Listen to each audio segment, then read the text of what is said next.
Hey there, and welcome to this explainer. If you're the kind of person who loves peeling back the layers to see how things actually work under the hood, well, you are definitely in the right place.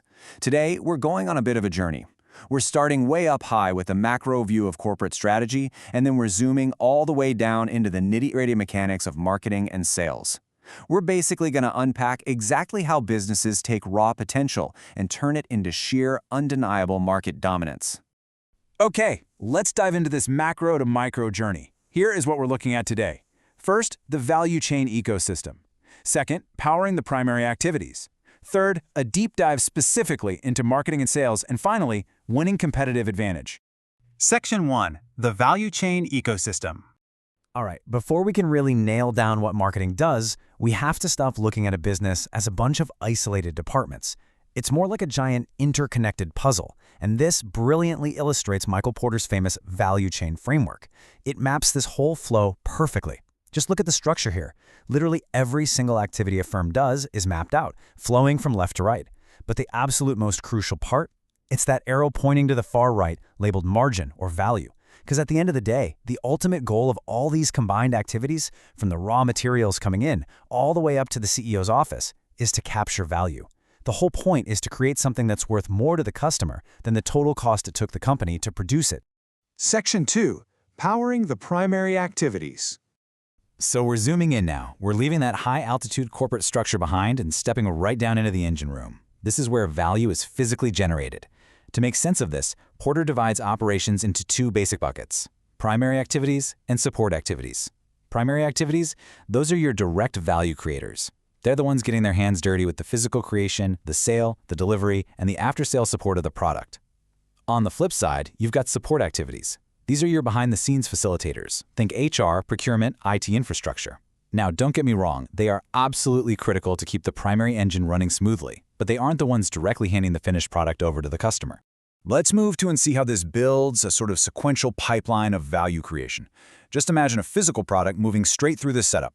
First up, you have inbound logistics. That's receiving and storing the raw materials. Then, operations takes over, transforming those raw materials into a finished good. Next, outbound logistics physically ships it out to warehouses or store shelves. Then we hit marketing and sales. They operate right inside this primary pipeline to convince the buyer to, actually put out their wallet. And finally, service steps in to provide that after-sales support, keeping the product valuable over time. But let's hit pause right there at step 4 for a second, because we have to ask a really critical question. Operations can build the most flawless product on the planet, right? Outbound logistics can stock it perfectly on the shelves. But how do we get customers to actually buy it? I mean, a product just sitting there on a shelf doesn't generate margin. It generates dust.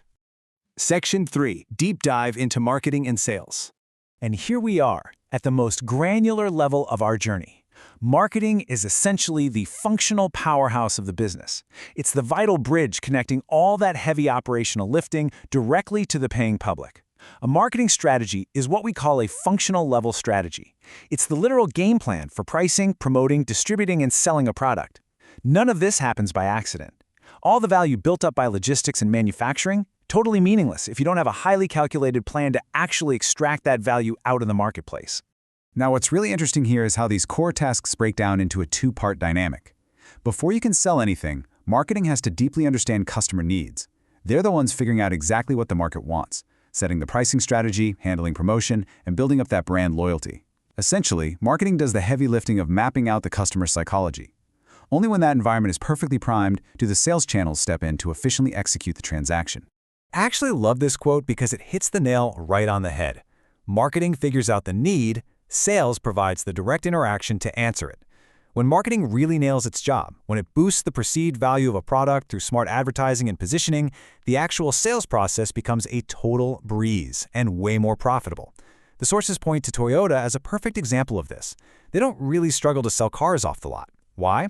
Because their marketing department has already done the massive upfront work to cement the brand's reliability right into the customer's mind. Section 4. Winning competitive advantage. Okay, we're going to zoom back out slightly to connect everything. We need to tie the functional mechanics of marketing and sales back to that ultimate corporate goal we talked about at the very beginning: beating the competition and securing long-term dominance. Generally, a firm takes one of two overarching routes to do this. Route number 1 is cost leadership. This is all about superior operational efficiency to offer the lowest prices, grabbing those highly value-conscious buyers. Route number 2 is differentiation. This means baking unique attributes into your product that buyers consider so incredibly valuable they will happily pay a premium for it. Now, marketing and sales, they have to adopt their entire playbook to perfectly match whichever strategy the corporation picks. If it's cost leadership, marketing goes all in on price and volume. But if it's differentiation, well, that is where marketing really gets to show off. Just look at how aggressive brand building drives differentiation. Marketing can literally create massive differentiation even when the actual tangible differences between products are almost zero. The source material highlights this absolutely brilliant example. Blind taste tests show over and over again that even the most fiercely loyal Coca-Cola or Pepsi drinkers struggle to tell the two apart without the label. Seriously, they can't tell, yet they stay intensely loyal to their brand. Why? Because the marketing activities have built up such immense perceived value and deep customer loyalty that the brand itself becomes the competitive advantage. Marketing secures new market segments and commands premium prices purely through perception. It's a real game changer. So, the crucial point boils down to this powerful quote. Strategy is about competing differently from rivals, doing what competitors don't do, or even better, doing what they can't do. Marketing's real job isn't just to print a brochure or toss up a digital ad. No, its fundamental role in the value chain is to make the company's value proposition absolutely undeniable. It elevates the product so far above the competition that rivals literally cannot match the perceived value. Which leaves us with this final provocative thought for you to chew on. When you look at the primary activities of a business, are your marketing and sales efforts just going through the motions to sell a product? Or are they actively, strategically engineered to create an undeniable competitive edge? Always remember, the value chain is only as strong as its ability to capture margin at the very end. Thank you so much for hanging out with me for this explainer, and I really hope this deep dive helps you view your own business strategy with a much sharper lens.